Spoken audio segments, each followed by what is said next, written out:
আল্লাহ পাক চুটোপুটি রাখেন নাই। সে তো এক আসনের এমপি হতে চেয়েছিল, তাকে আল্লাহ পাক গোটা বাংলাদেশের বাদশা বানিয়ে দিয়েছে। আজকে তার বিদায়টা হয়েছে বাদশার মতো। আপনি বলেন বাংলাদেশের ইতিহাসে এমন জানাজা কার কপালে জুটেছে? কথা বলেন ঠিক না ঠিক? একমাত্র শহীদ প্রেসিডেন্ট জিয়াউর রহমান রহমাতুল্লাহি আলাইহি, আল্লাহ পাক তাকে ক্ষমা করে দেন। তার মৃত্যুতেও মানুষ কেঁদেছিল, বিরাট একটা ঐতিহাসিক জানাজা বাংলা মাটিতে হয়েছে। আরেকটি ঐতিহাসিক জানাজা হতে পারত শহীদ আল্লামা দেলওয়ার হোসেন সাঈদী রহমাতুল্লাহি আলাইহি, কিন্তু স্বৈরাচার বুঝতে পেরেছিল যে সর্বকালের সর্বশ্রেষ্ঠ জানাজা পেয়ে রাজকীয় বিদায় হবে শহীদ আল্লামা সাঈদী রহমাতুল্লাহি আলাইহি। এটা খুনিরা বরদাস্ত করতে পারে নাই, ভারতের গোলামরা, পাঁচ আনা গোলামেরা বরদাস্ত করতে পারে না। ঢাকা শহরে তার জানাজা হতে যায়নি, তাহলে হয়তো সেটাও একটা ঐতিহাসিক ঘটনা ঘটতো। কিন্তু আল্লামা সাঈদী রহমাতুল্লাহি আলাইহি বিরাট সময় কোরআনের খেদমত করেছেন। তিনি রাজকীয় বিদায় প্রাপ্য ছিলেন, কিন্তু এই ছেলেটা মাত্র এক বছরে এমন রেভলিউশন তৈরি করলেন, আমার মনে হয় পৃথিবীর ইতিহাসে এটা বিরল ঘটনা। ঠিক না যদি বলেন? তার চেহারার দিকে তাকালে মনে হয় আপন ভাই, এত আপন মনে হয় তাকে। তার বক্তব্যগুলো শুনলে ইমান তাজা হয়, দেশপ্রেম জাগ্রত হয়। আমি আমার তরুণ প্রজন্মের ভাইদেরকে বলবো, সে সবসময় অহিংসার পক্ষে কথা বলেছে, হিংসা নিয়ে কোনো কথাবার্তা বলেন নাই। সে শাস্তি চেয়েছে, বিচার দাবি করেছে। কার বিচার দাবি করেছে? যারা হাজার হাজার মানুষ খুন করেছে। কথা বলেন ঠিক না যদি বলেন? সে কি কোনো নিরাপরাধ মানুষের বিচার চেয়েছে? না, সে খুনিদের বিচার চেয়েছে। সে আওয়ামী লীগের ব্যাপারে ছিল বজ্র কঠিন, কারণ আওয়ামী লীগ একটি অভিশপ্ত মালউন দল। কথা বলতে হবে ঠিক কিনা যদি বলেন? শরীফ উসমান হাদিকে হত্যা করা হলো, শহীদ করা হলো। কি অপরাধ ছিল ছেলেটার বলেন আপনারা? কি অপরাধ ছিল তার? হিংসা বশবর্তী হয়ে তাকে হত্যা করা হয়েছে, খুন করা হয়েছে। কথা বলতে হবে ঠিক কিনা বলেন?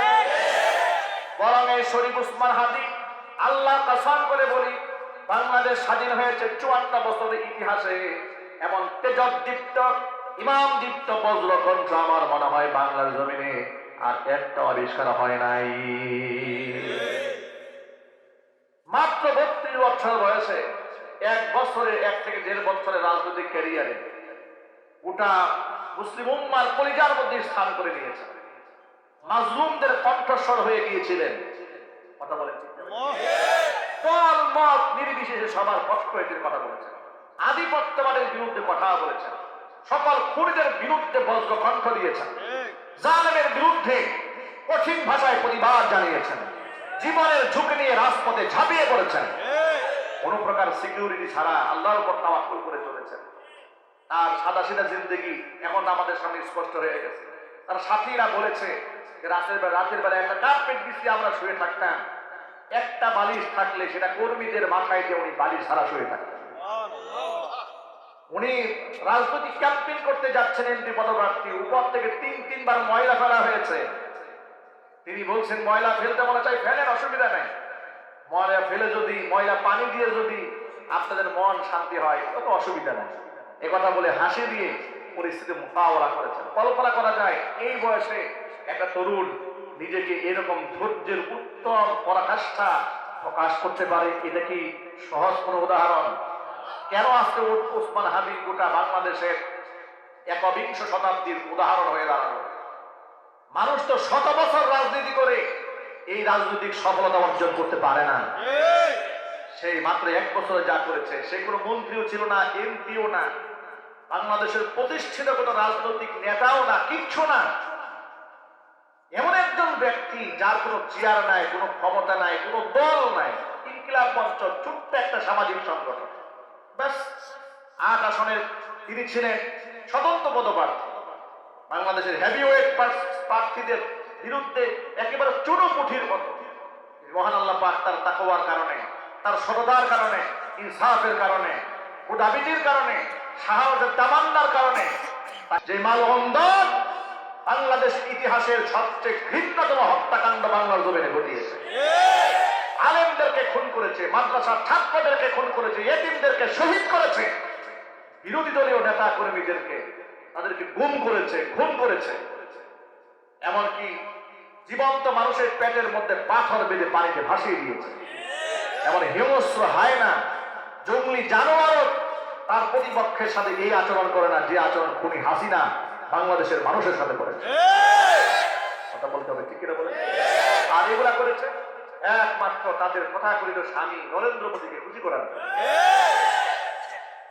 আজকে সে ধিক্কৃত নিন্দিত অভিশপ্ত মানুষ হাসিনা এর বাহিনী দিয়ে এই শহীদ উসমান হাদিকে দুনিয়া থেকে শেষ করে দিল।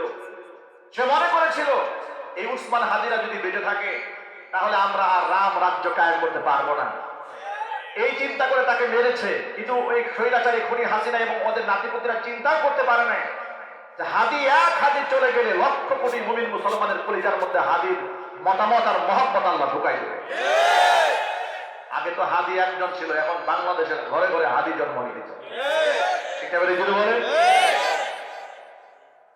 খুনি হাসিনা বেঁচে থেকে আজকে মরা, খুনি হাসিনা এবং ওদের নাতিপুতিরা বেঁচে থেকে ওরা মৃত। আর পক্ষান্তরে শহীদ উসমান হাদি দুনিয়া থেকে চলে যাওয়ার পরেও তিনি জীবিত, কোটি মানুষের হৃদয়ে রাজত্ব করে যাবে কিয়ামত পর্যন্ত। এটা আল্লাহ পাকের ওয়াদা। আল্লাহ পাক সূরা মারিয়ামের শেষ দিকে আল্লাহ এই ওয়াদা করেছেন। ওয়াদাটা কি? ইন্নাল্লাযীনা আমানু ওয়া আমিলুস সালিহাতি সায়াজআলু লাহুমুর রাহমানু উদ্দা। নিশ্চয় যারা ঈমান আনে, ভালো কাজ করে, সায়াজআলু লাহুমুর রাহমানু উদ্দা, আমি আল্লাহ তাআলা অবশ্যই তাদের জন্য মানুষের অন্তরে মহব্বত পয়দা করে দেব। ঠিক তাই হয়েছে। একদিক থেকে মাওলানা সাঈদী রাহমাতুল্লাহি আলাইহিকে মানুষ যেমন ভালোবাসে, এখনো পর্যন্ত তার জন্য মানুষ চোখের পানি ছাড়ে। তার এক একটা বক্তব্য এখনো পর্যন্ত মনে হয়, শুনলে মনে হয় যে বর্তমান সমাজকে নিয়ে তিনি গতকালকে ওয়াজ করেছেন। ঠিক কিনা জোরে বলেন? এমন জীবন্ত মনে হয়। এমন একজন কিংবদন্তি তিনি ছিলেন। অনুরূপভাবে উসমান হাদির দিকে তাকায় দেখেন, তার একটা বক্তব্য সোশ্যাল মিডিয়াতে এখন ভাইরাল। বক্তব্যগুলো শুনলে কলিজার মধ্যে আগুন লেগে যায়, শরীরটা হিম হয়ে যায়, পশম দাঁড়িয়ে যায়।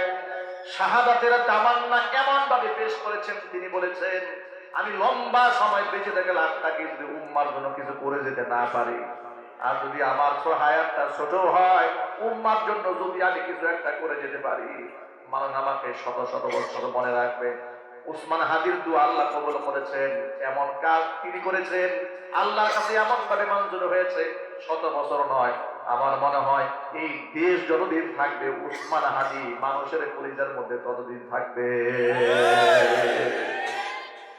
যুবক ভাইরা, সত্য পথের প্রতীক হন, হকের উপর দৃঢ় হন, ঈমান এবং তাকওয়ার উপরে নিজেকে আবদ্ধ করে ফেলুন। এই উসমান